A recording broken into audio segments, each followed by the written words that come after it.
Well, hello everyone. My name is Dar Rath, and I'm the pastor at Faith Lutheran Church in Port Elgin, Ontario, Canada. And each week I tell you a story written by some other authors.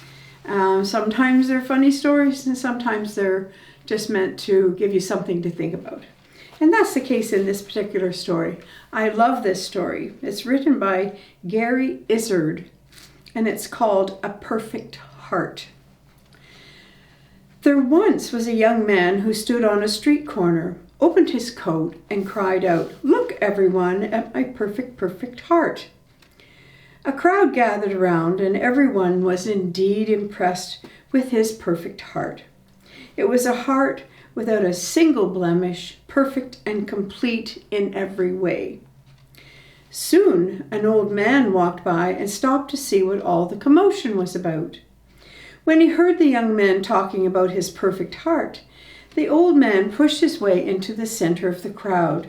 He then confronted the young man and said, "Young man, yours is not a perfect heart. If you want to see a perfect heart, you need to see mine." With that, the old man opened his coat to reveal an old, knotted, and ugly heart. It was full of bumps and bruises and scratches, and pieces of it had broken off here and there.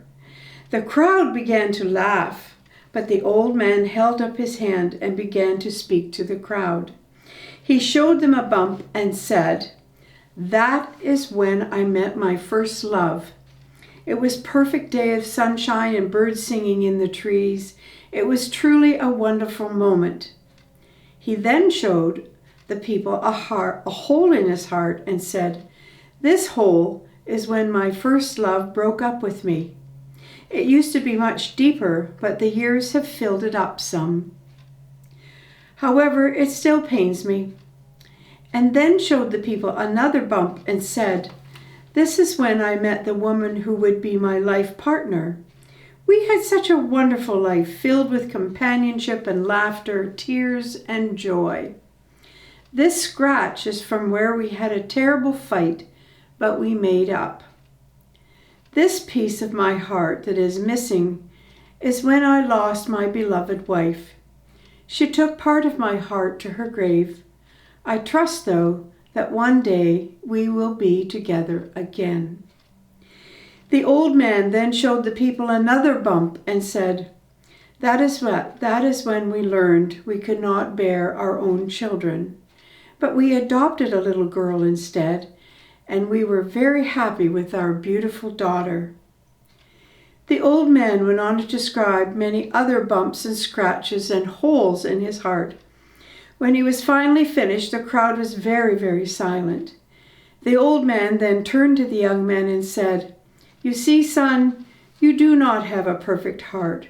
It's not perfect because it has not lived. It has not been touched with joy and tears and laughter and love and pain and anguish and hardship and celebration. Only when you are an old man like me will you be able to look upon a gnarled and battered heart and be able to say that now you indeed have a perfect heart." This beautiful story is about virtue of wisdom. Wisdom is the quality of judging rightly and following the soundest course of action. And Bob Couse writes, "Wisdom usually comes from making mistakes in life. Life experiences do not necessarily make someone wise. We all know people who never learn. They continue to make the same mistakes over and over again all of their lives. Wise people know when to be silent, when to avoid conflict, how to be gracious when someone praises them, to laugh at themselves, to be quick to forgive others, and to be generous to a fault. In short, they are the kind of people to whom we are all attracted."